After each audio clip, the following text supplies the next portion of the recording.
just preparing still. We're nearly there.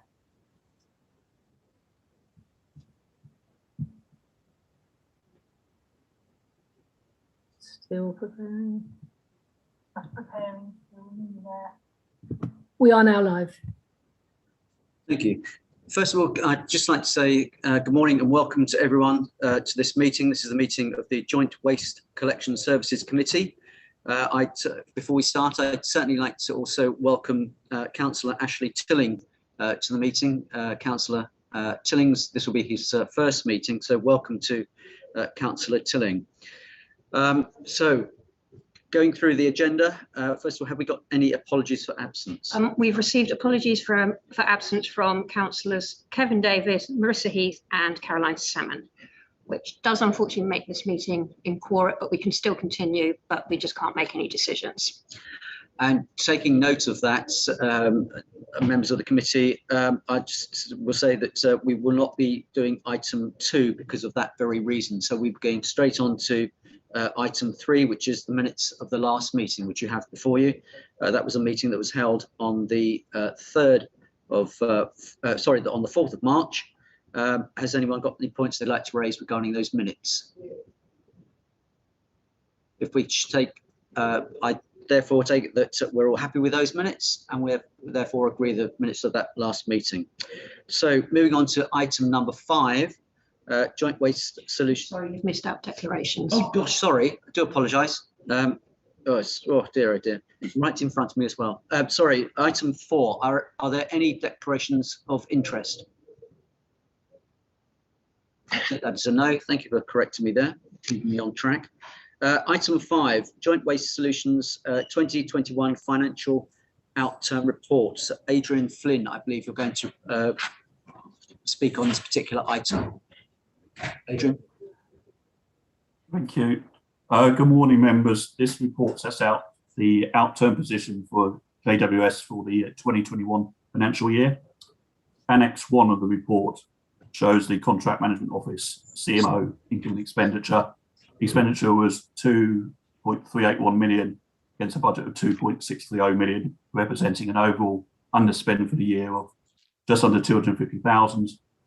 Once you remove the carry forwards, this is reduced down to approximately 135,000, which results in expenditure for the year of 381,911 per partner authority.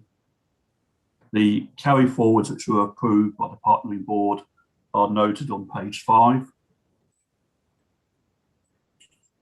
On page 6, there is some details regarding the budget variances, both for CMO variances and the contract variances.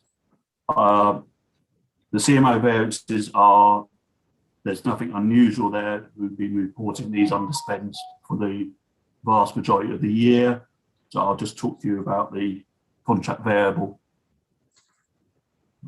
contract variances. The variable contract, the expenditure exceeded the budget by 938,000. And there is a breakdown of this on page 7.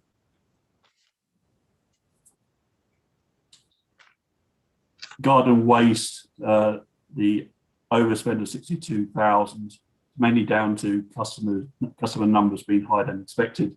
But it is worth noting that the income from these additional customers is expected to offset these additional charges.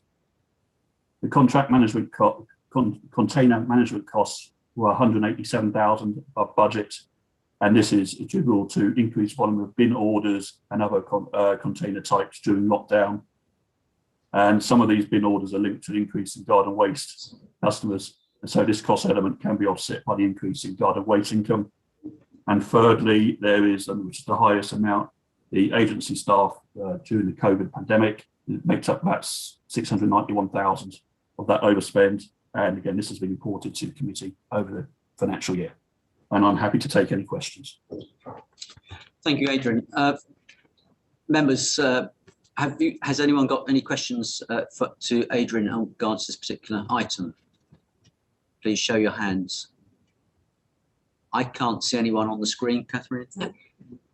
Okay, so today's meeting basically is to note the various items that are before us. So I take it that we are happy to note item 5. Thank you. I take that as noted. Moving on to item 6, the Joint Contract Authority Waste and Recycling Performance. I believe that's going to be presented by John McIntosh. Over to John. That's right. Thank you, Chairman. Yes, so the report is in the usual format. Hopefully people will recognise that. This is the format we've got familiar with now. So yeah, this is a report for Q4 2021. That's up to including March 2021. Just to remind you again, a few things about the report. So the report's based on data from our SAP waste data system. There's one dashboard per authority, which say hopefully you're familiar with that. Just to remind you again, there are different figures on these dashboards which just might need a bit of explaining. So the figures at the top are the tonnages collected by material type. And then the figures below the charts are the tonnages disposed of. Difference between collected and disposed of is essentially that allows disposed tonnages allow for things like contaminated material, material recovered from residual waste. And so the tonnages are slightly different, but they are not significantly different, but there's some things in there which do actually make the results look a bit different if you look at those two different sets of tables. Hopefully people are familiar with those by now. Okay, so just to start by saying a bit about Surrey Wide performance. So obviously now we've been through a full year in this data of the coronavirus pandemic, goes up to March 2021. So that's pretty much a full year of data affected by the pandemic. Been saying this before, but it's the same story. Tonnages are very high. Some significant increases across all the main waste streams, particularly at curbside collections over that period. So county-wide, we've got some reasonably high increases year on year, comparing the latest year with the previous year. So for example, dry mix recycling tonnages year on year across the county, they're up by around about 13.5%. So quite a significant uplift there. Garden waste tonnages overall are very stable, but that's a mixed story there. So CRCs were closed early in the pandemic. Curbside tonnages went up significantly. So we've got around about 8.7% increase in curbside garden waste collections. And all the authorities are very aware of that. It's been quite a burden for them. Food waste is also up. People working from home, expecting that to stay like that for the time being, around about 12% increase year on year in food waste recycling. Residual waste, overall not so high, but again impacted by CRC closures. Curbside tonnages of residual waste are also up by around about 10%. Something to bear in mind about recycling rates is that although we've seen all these increased tonnages, that's been the same for residual waste, as I say, to recycling. So on balance, there hasn't been a massive uplift in recycling rates because we're looking at both the upside and the downside there. So recycling rates overall county-wide have remained very steady. So just bear that in mind because there are some individual authorities that have got slightly different results to that. So just for the joint contract authorities then, what experience has been generally in line with what's been going on across Surrey, to be honest. Nothing out of line. Individual authorities have got slightly different results, but generally across the joint contract authorities have been pretty much in line with county-wide results. Just to mention again about WEEE and textiles, I say this every time, but I will say it again. So WEEE and textile tonnages got reasonably large changes when you look at your dashboards to do with the way that material is collected, really, that they're collected in containers at depots and not disposed of in the way that daily collections are. So they will show some quite wide variations. I must mention fly tipping. So there's been a lot of talk over the last year about fly tipping going up. Overall, for the joint contract authorities, it doesn't look like there's a massive impact here. So the dashboards do suggest this. Very difficult to get good quality fly tipping data, unfortunately, because of the way that, again, the way that material is disposed of at the weighbridges. But it doesn't look like there's anything really remarkable going on for the joint contract authorities. I should mention Elmbridge here because Elmbridge have got a significant year-on-year reduction in fly tipping tonnages. In fact, suspicion is this might be related to the way that material is being recorded at the weighbridge. So very similar for Mole Valley in that it's being recorded as street cleaning rather than fly tipping. So it may be that's not actually what's really going on. Very difficult to manage that. Street cleaning and fly tipping are often collected together. Believe that that's probably what's going on with Elmbridge and that there's not been a big reduction in fly tipping, but just do bear that in mind, I think. Okay, so let's just briefly look at individual authorities then, starting with Elmbridge. So in Elmbridge, DMR tonnage has been very high over the last year on year, up by around about 19%, so way above the Surrey average. That's material collected, not disposed, by the way. The garden waste has also been quite high. One of the things to mention also is about the recycling rate. So the recycling rate has seen this kind of general increasing long-term upward trend. Something I should mention is about contamination rates. So contamination rates across Surrey in recent quarter have actually been going down a bit. It's better material markets. Material that previously hasn't been possible to recycle is now being recycled. And there has also been a lot of work going on about contamination and trying to reduce that. So this seems to be bearing fruit, and contamination rates have gone down a bit, and that's actually affecting the amount of material that we can recycle. So for Elmbridge, this appears to be showing some improvement, and got this long-term upward trend in the recycling rate. So that is good news for Elmbridge.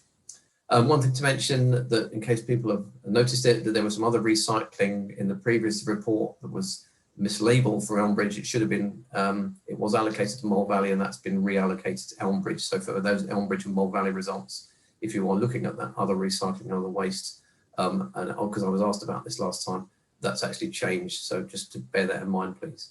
Okay, just briefly moving on to Mole Valley then. So Mole Valley, quite similar to the Surrey picture, to be honest, in Mole Valley. Only thing that's slightly out of line is residual waste, slightly higher, around about 11% compared with 10% in Surrey. So just slightly higher for residual waste in Mole Valley. Otherwise, very much in line with what's going on across the county. And again, there's a long-term trend. The long-term recycling rate trend is going upwards. So that's more material that's being recyclable, and that's having an impact on the recycling rates for Mole Valley, which is good news. Moving on to Surrey Heath. Surrey Heath is a slightly different picture. So DMR tonnages in Surrey Heath are up right around about 8.5% year on year, but that's below the county-wide increase year on year. So that's something that we did notice. Similar picture for food waste, in fact. Year on year increase is around just below 7%, which is also below the average county-wide increase for Surrey Heath. So there are some slightly downward trends in Surrey Heath in those materials. However, garden waste is continuing to rise. Adrian mentioned this in his financial report. But yeah, garden waste tonnages keep going up. And residual waste is also up slightly above the county average in Surrey Heath as well.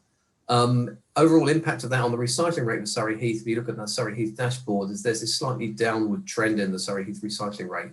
So hoping to correct that. One of the things to mention is we had a lot of rejected loads in Surrey Heath in the last year, particularly the last 6 months. Again, a lot of work's been going on to try and stop that. And that's actually having some results now, but we did have a lot of rejected loads, and that has had quite an impact on that recycling rate in Surrey Heath. Just finally, Woking. So Woking again, quite much, pretty much in line with what's going on across the county. DMR tonnages were up 8.3% year on year. Might think that's low, but compared with Woking previously, that's actually improvement. Woking was looking quite low compared with the county averages. So there's quite a good improvement in Woking. Jeff, you'll be pleased to see that.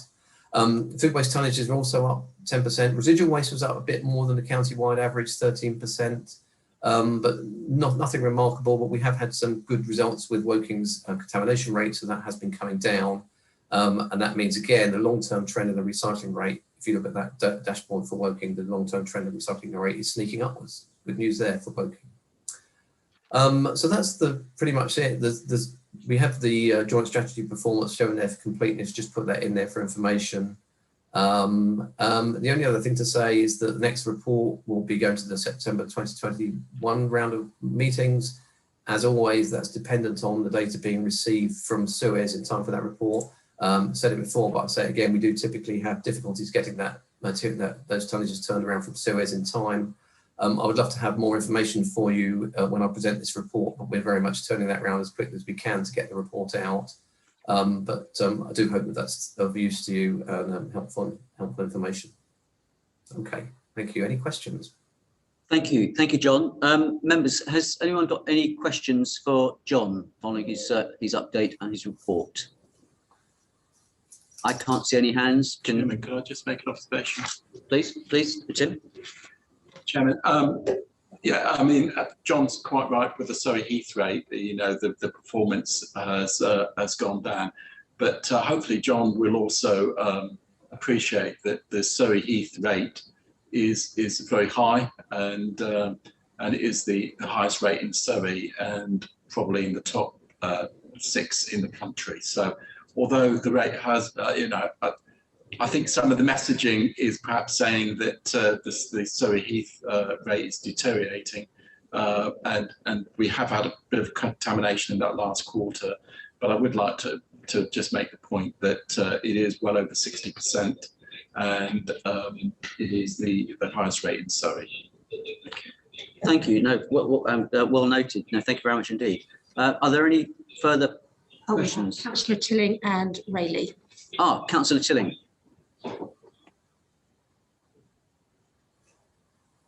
You're on. Thank you. Okay.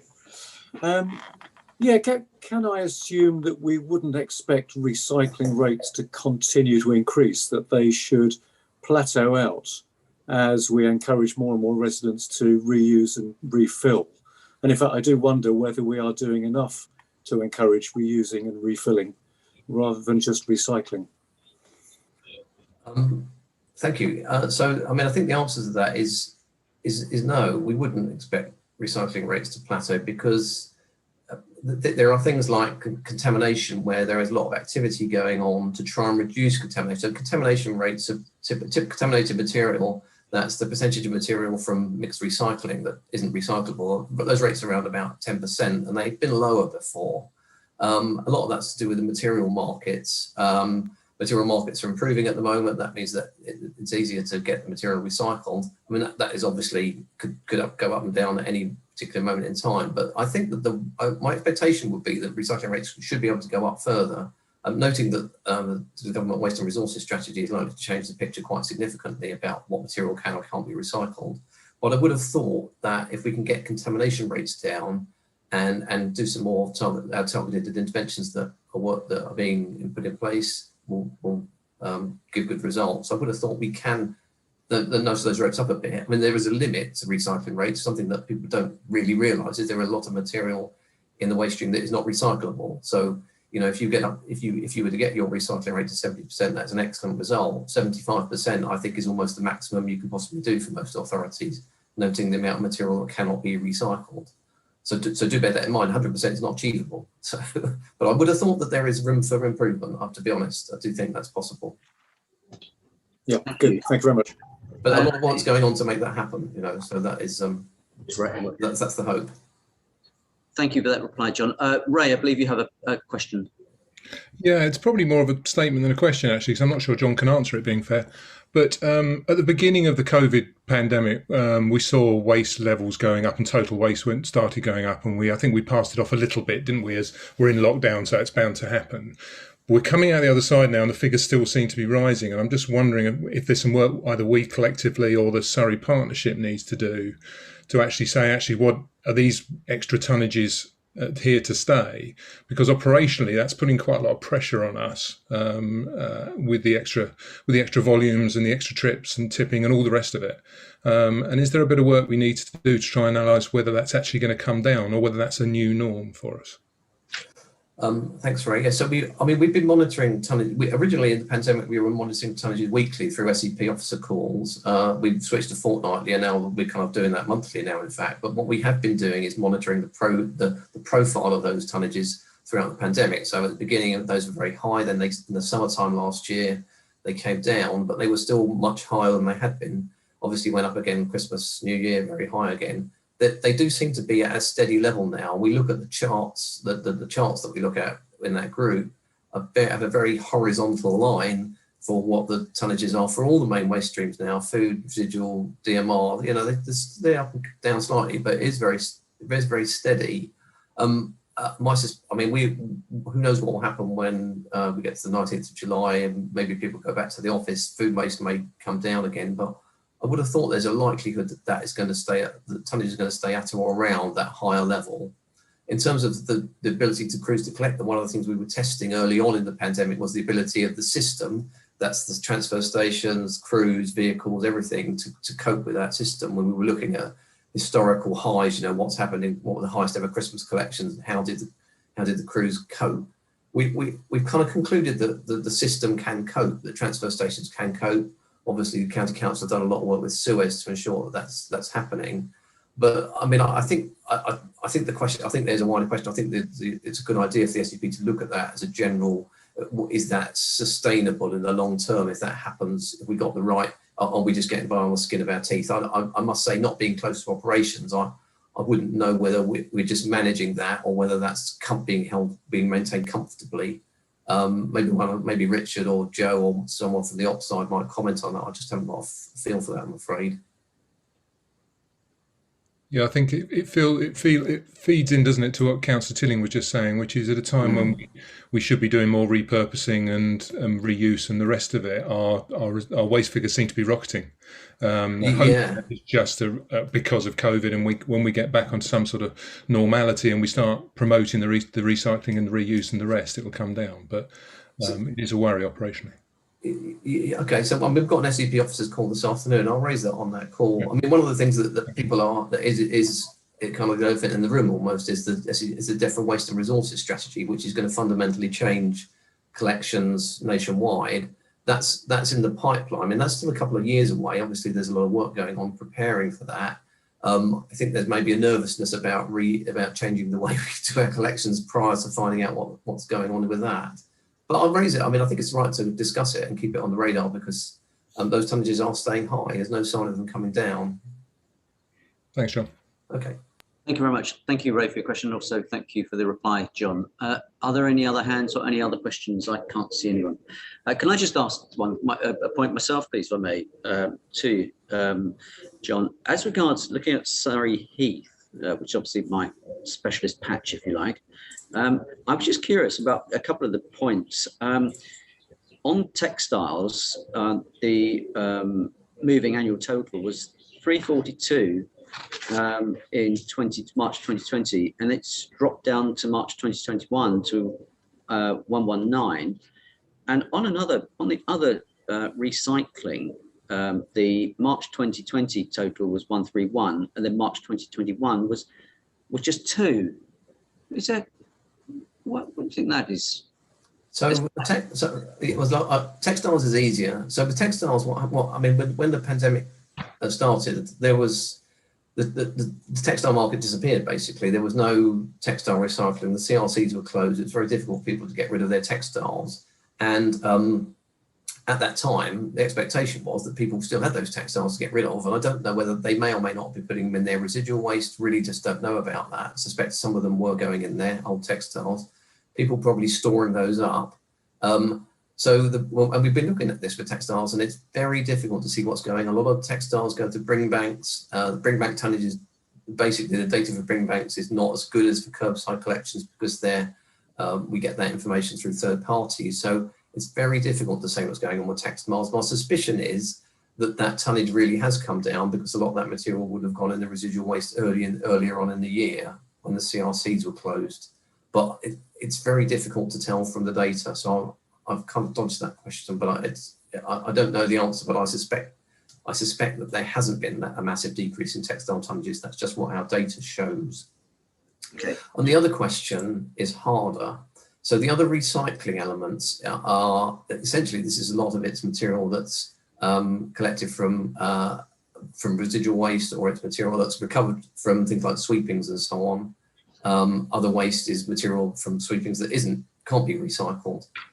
What those tonnages are low, and also we get them through in the data is kind of questionable a bit. If you look further down, the other waste, other recycling, there's much more stable picture. So if you look at what's in the table below the charts, other recycling month by month, those figures are much more steady. So that's the amount after we've done our calculations to try to manipulate this from this collected tonnage into disposed tonnage. So I don't know if you remember I was saying at the beginning there is a difference between those two sets of figures.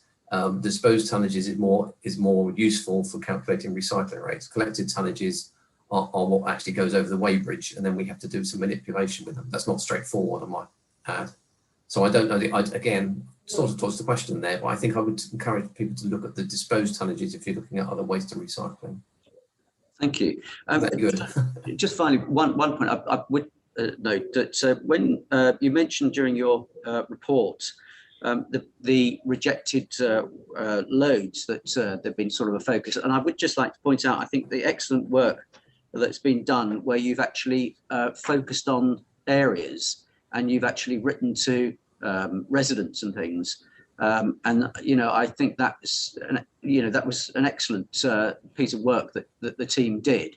And I know that was something that I think certainly was picked up by some of the local councillors in that particular ward. So congratulations for trying to get that turned around. And I hope it did actually show some positive results. So time will tell. And I know that work is still continuing. So yes, well done to the team.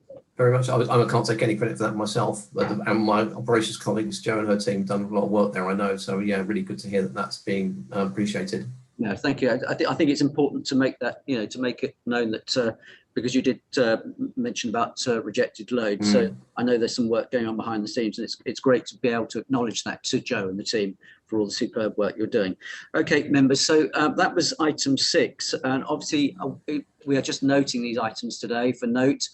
So I take it that everyone is happy to note that particular item on the agenda.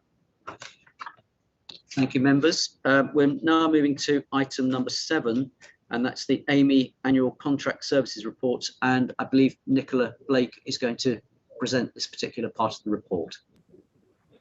Thank you very much. So obviously the annual service report has been provided for everyone to read through prior to this. So I will just outline some of the key points within it. So in terms of the report starts off with the key achievements for the year. So obviously talking about the successful commercial discussions that have taken place during between AMI and JWS, both during COVID, with the ordering of the new Dennis RCVs in Mole Valley, and some of the successful settlement agreements and processes that have been put in place this year.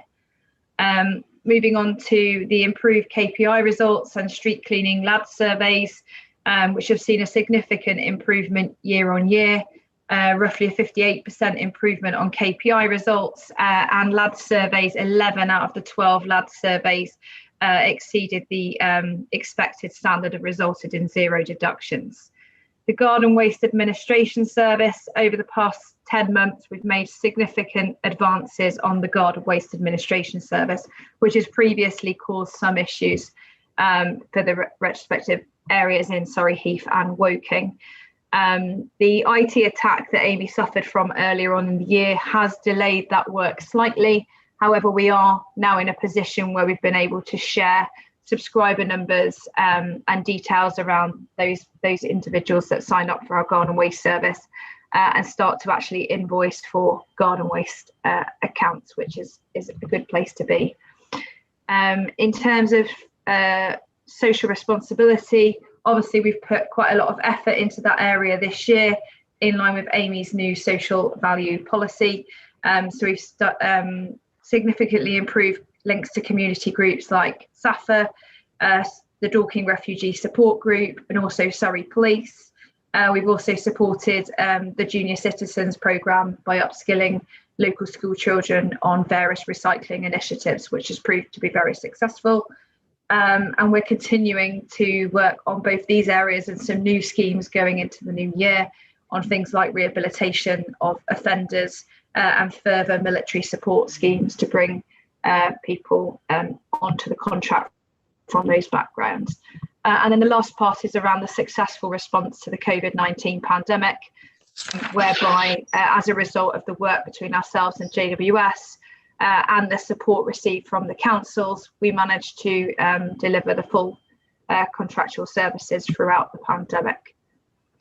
The report then goes on to identify obviously key risks and key legislative changes, which I won't go through in detail. And then the financial performance of the contract this year, which highlights the contract margin for year 4 was a loss of 16.1% versus an anticipated profit of 10.6% for AMI. The report then goes on to identify some of the key health and safety measurements that we're kind of reporting on. So in terms of employee injury rate, controlled injury rate, and all injury rate, which in line with what we expect to see whilst we work against it, show an improving trend across the summer, but in the earlier period of January, February, March, where we see some of the inclement weather, we do see a spike in incidents, mainly related to the couple of days of snow that we unfortunately received this year. And we're working on PPE options in order to try and mitigate against that because in the just one day of snow that we received in Elmbridge, we had 3 incidents on the same day. So we're trying to work on that process moving forward. We then go on to the KPI results year on year. Unfortunately, those results obviously end in November because we haven't yet finalised the results for December through to March due to the IT incident that took place. But we are almost there in terms of agreeing that data with JWS and getting those results finalised. In terms of workforce matters, obviously, we've done quite a lot of work in order to significantly reduce the number of agency staff across the contract from where we were previously. We've seen quite a few join us during the COVID-19 pandemic, which has been good. And we are working on trying to maintain those levels. Obviously, we are suffering from the driver shortage and the effects of that driver shortage and the lack of testing that's taken place during COVID-19, which is impacting on our ability to get future drivers onto the contract. But there's a number of initiatives that are going on in order to try and improve on that. So we are hopeful that we can maintain those levels in terms of staffing. Community and social value, obviously I mentioned some of the initiatives, but we've been working with Dorking Refugee Support Group to bring individuals that are living in Mole Valley into employment within the contract. We've continued our relationship with SAFA and Buildforce, providing mentoring opportunities and work placements for ex-military personnel. And we've had a successful partnership with the Surrey Police Community Safety Team, again, to open up opportunities for employment on the contract. And whilst we're going through this driver shortage, these are some of the areas plus others that we're trying to expand on to bring people into those roles from other avenues rather than just normal recruitment channels. Then there was obviously the volunteer support to the delivery of food and medication during COVID, the support to vaccination centres across the area during COVID, the donations to the Dorking Food Bank, and then the masks and aprons that were provided to nursing homes in Woking and Surrey Heath. So quite a lot of good work has been done there, and we aim to keep that up moving into the next year. And then the last page on the report is the contract improvement plan moving into next year. A similar format to what we put forward last year. There was a couple of, I think, 5 key areas that remain from last year's report, mainly, or last year's plan, apologies, mainly linked to the fact that we haven't been able to roll them out because of the COVID-19 pandemic, and therefore we're hopeful that moving into this year we'll start to be able to make traction on those. So obviously the plan is broken down into the key areas around Zero Code, which is our kind of safety initiatives, the improvements to the IT system, mainly centred around the implementation of Whitespace, the route optimizations that are due to go on across 3 out of the 4 contract areas, and then improvements to the customer journey, in particular the interaction through our web forms, customer complaints, and the contact centre. Contract improvements regarding the introduction of a commercial waste strategy and innovation forum, and then alignment to some of the initiatives in the future waste strategy. And then our net zero policy and the alignment to the authority's net zero policy, as well as the community engagement stuff that we previously mentioned. And that's it from myself. Thank you very much for that report. Members of the committee, have you got any questions for Nicola? I can't see. See any hands? Oh, hold on. Ray has. Ray, I believe. Sorry, sir, you're on mute. Sorry, Chair, it's me again. Just a couple of quick ones, which I think we ought to note, if only because we've had discussions at officer level over it in the last couple of weeks. One is your email, Tina, about concerns about driver numbers. And I know that and Nicola picked it up in the presentation.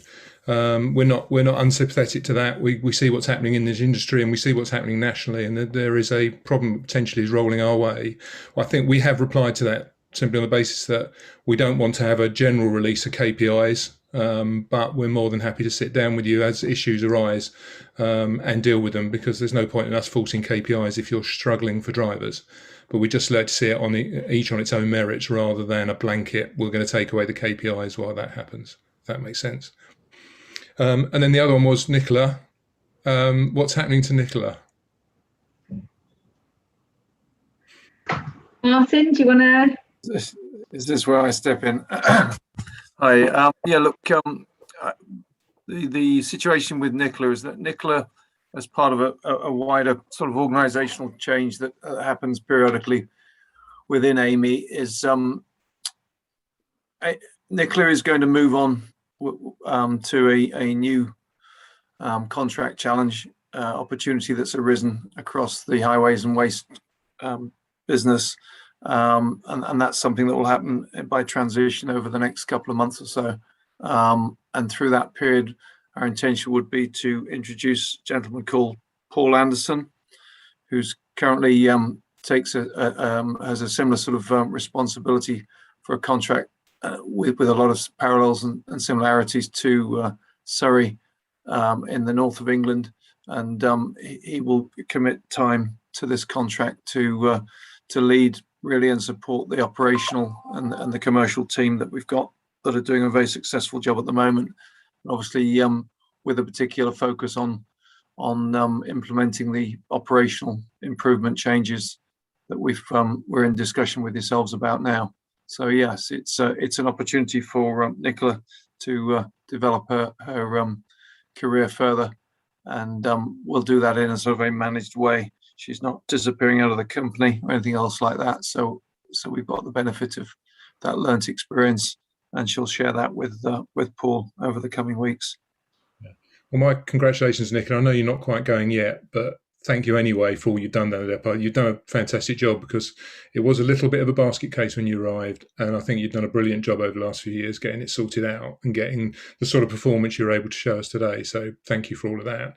I have a nervousness, Martin, and I think over the next couple of months, maybe we need to discuss it about, and I don't know, Paul, this isn't a thing on Paul, but can he really operate two contracts at that distance? When Nicola was very hands-on and probably had to be at the depot. I put it up. I flag it up at the moment. Yeah. Leave you to have a think about what the answers are, or whether Nicola feels the team she's got down at the depot are good enough without her. If that sounds right. That sounds wrong, doesn't it? Yeah. I think we're mindful of of the demands of the contract. At the same time as recognizing that what we've been through over that couple of years, and there's a far greater level of stability, and therefore I wouldn't say Nicola's putting her feet up in the afternoons, but it's a different challenge, and we'll make sure that if there's any further augmentation needed to support that, we'll it's there alongside Paul's involvement.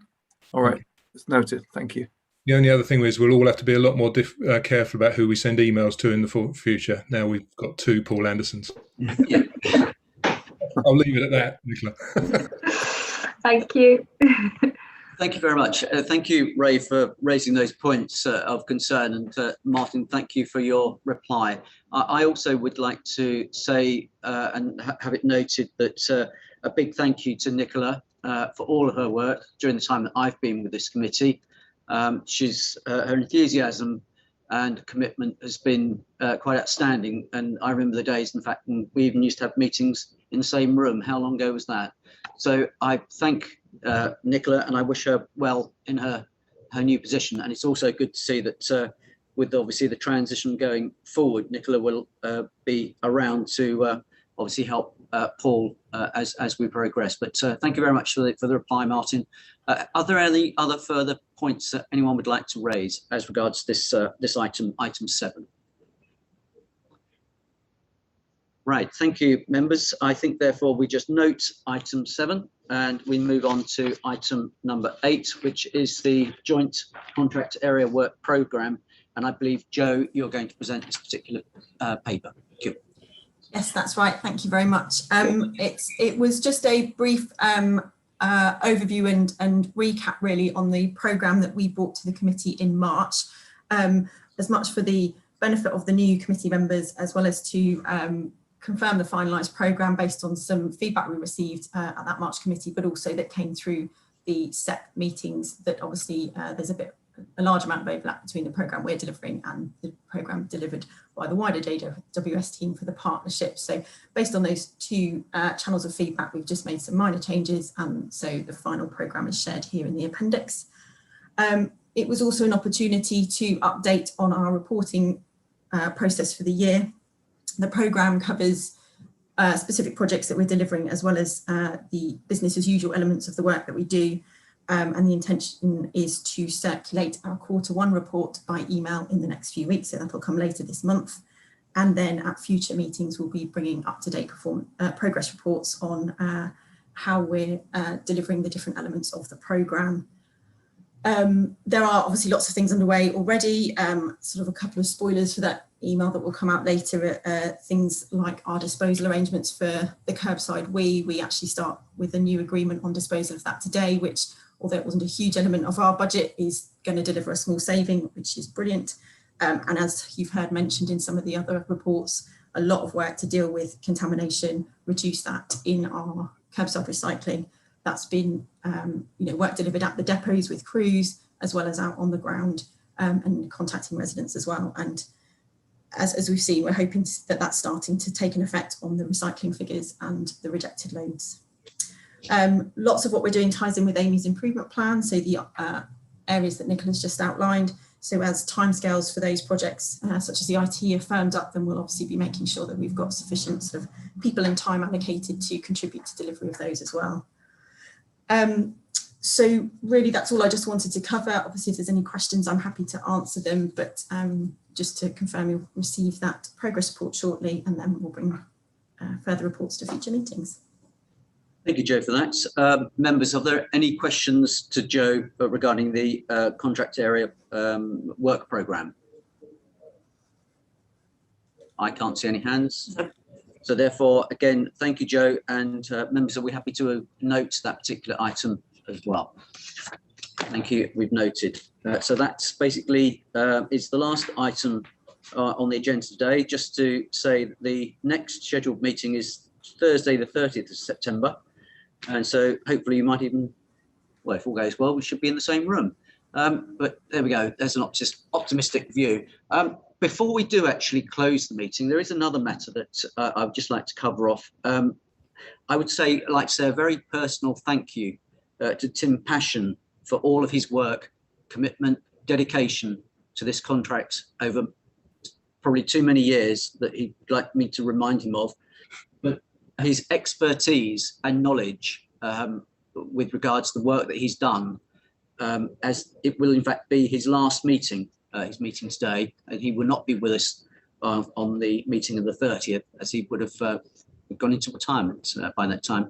So on a very personal note, I'm sure you all join me in saying thank you to Tim for all of his work, and I wouldn't have wanted to close the meeting officially without saying those few words. I don't know if anybody else would like to say anything, as it's Tim's last day. Why don't we all try and embarrass him? Somebody's got a hand raised. No? Okay, right. Well, I say thank you very much to everyone.